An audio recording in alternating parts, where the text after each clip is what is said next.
obviously you're living in Utah now. This is training. What did the Pacific Northwest do for you though? How much did you love growing up there? Oh my goodness, it's amazing. It's beautiful. Just being able to see the greenery every day, all the great scenery that there is. It's still beautiful here. It's just, instead of the green beautiful, it's more the orange, red, all that kind of beautiful. So. Yeah.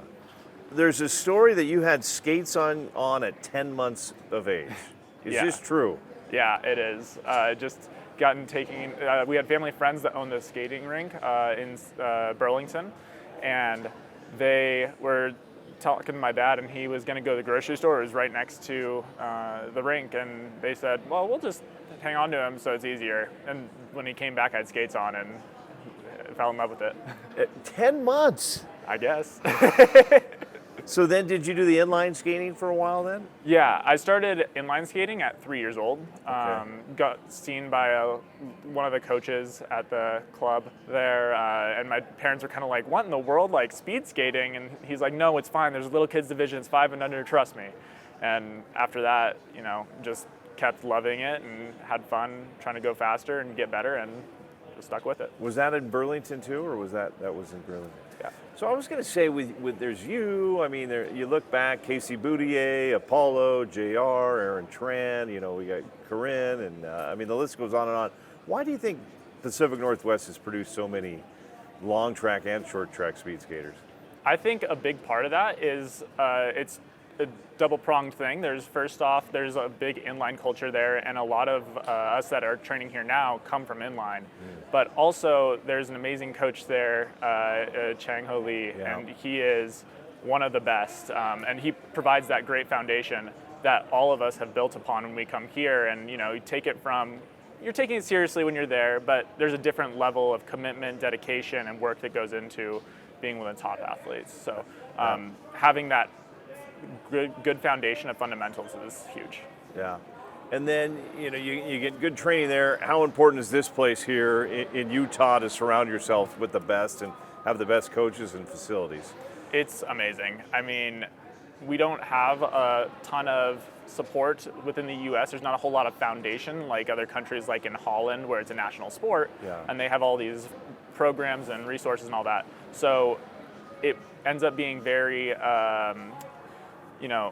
there's a lot of concentration of skaters that end up funneling here. If you want to take the next step and become a serious athlete, this is where you do it. So it ends up breeding a good environment of training and commitment.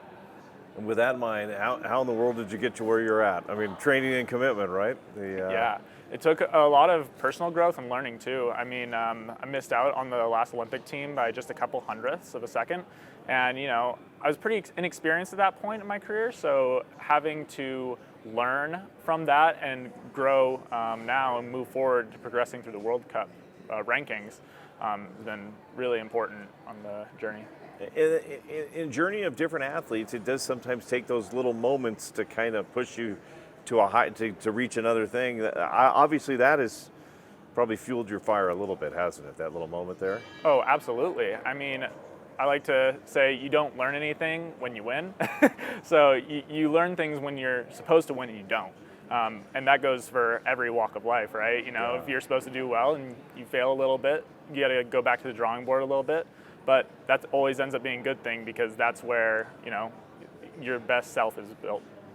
Rewind a little bit for me. How do you make the decision on long track and short track? I mean, I kind of always took to long track a little bit easier. It was just kind of natural to me. Obviously, we train in the short track rink when we're back in Seattle because it's just a smaller kind of thing. So we don't have the oval. This is the closest oval to the West Coast. So it was kind of a whim though for me when I moved here to be like full-time long track. Let's do it. Yeah. What does it take to be good at long track?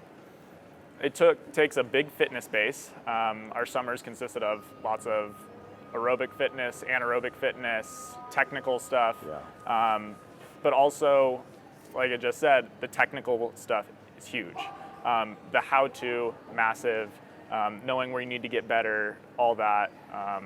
And then on race day, you still have to go show up. So, and do all those things that you'd practice. And the U.S. is putting together a pretty good long track team. You set a world record. What was that like to be part of that team, to be part of that moment? I mean, just to go through that for me. It was pretty fun. So for me, I was kind of going into it with, it was my second race of the day. So I had a pretty quick turnaround after, so I was kind of tired. I was like, I don't know, had some egging injuries going on. I don't know if I'm going to do this. And then we go out and we start having a good race, and it felt pretty all right. Didn't feel like anything spectacular, which is kind of crazy to say. Yeah. And I honestly didn't even realize when we had crossed the line that we had broken the world record. It didn't like click in my head. So there's like a pretty funny moment somewhere of like somebody said something to me and the camera was on. I just went, woo! But yeah, no, when I heard that, it was amazing. It's something, our team is the same guys we train with every day here. So getting to do that with your boys, your friends, It was pretty special. That's something you'll never take that away from you guys. That's pretty cool. Yeah. And that's all obviously got to be like, okay, we can compete against the best, obviously. When you see things like that, results like that, right? I mean, like anything's possible, right, with this team? Yeah, absolutely. I mean, we're very confident in ourselves, and we've done well across the past couple of years. So to have that culminate in a world record moment was pretty awesome. In sports, there's ups and downs. You've had to deal with broken arms. You had a bike accident you've got through. How have those things made you tougher as an athlete? Well, you definitely learn to take things in stride. Not everything's always going to be perfect, and that is really helpful to be reminded of sometimes, even if it's under bad circumstances.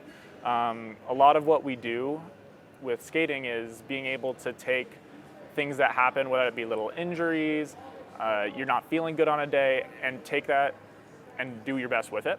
So, like back a couple years ago when I crashed on my bike, my hand was pretty mangled. It taught me that I can get better in other ways, even if that's not necessarily on the ice at that time, or not pushing the intensity or speed. There are other ways to get better. Yeah. What would it mean to make that Olympic team in 2026? What would that be like for somebody that's trained since you had skates on since you were 10 months old, I guess? Yeah. It would be amazing. It would just be coming to a pinnacle in the journey, and it's doing what you want to do when you were a kid, right? So it's a realization of a dream you've had for a long time, and it would just mean everything. Yeah. And what is it like? It's obviously nice to represent Skagit Valley, Kirkland, Juanita High, now Edgewood. Might as well throw Fife and Milton into that since your parents are there. But what's it like putting the red, white, and blue on and going out there and representing the U.S.? Oh, it's a special feeling, you know. You get to grow up watching all these amazing athletes over the years, all these sports, representing their country. So getting to do that and just show people what you've done over the past few years, and what you're doing with your life, kind of, and do that for your country is pretty special. Pretty cool stuff, yeah, that 100%. We were talking with the short trackers about the technical aspects of it. How much is that in long track, like blades? How important are little things like that? Oh, it's huge. Last year I ended up having a little bit of blade issues before our first World Cups, and I just felt like I couldn't skate at all. Got those ironed out pretty well, and then immediately I would say if I was to guess how many World Cup ranks I would have risen, because it was right before a World Cup season. So I think it probably made like a 15 to 20 spot difference in terms of like where I placed, just because I felt more comfortable in my stuff. And that's just each skater's different with their blade, basically, right? Is that? Yeah, I think on short track, there's probably a little bit more variation on short track. Their blades are a little rounder, so it leads for more wiggle room. Our blades on long track are a little bit flatter because we're on a bigger radius. So people generally are on the same setup, but still, if that setup gets messed up at all, you definitely tell immediately. You're like, what's going on?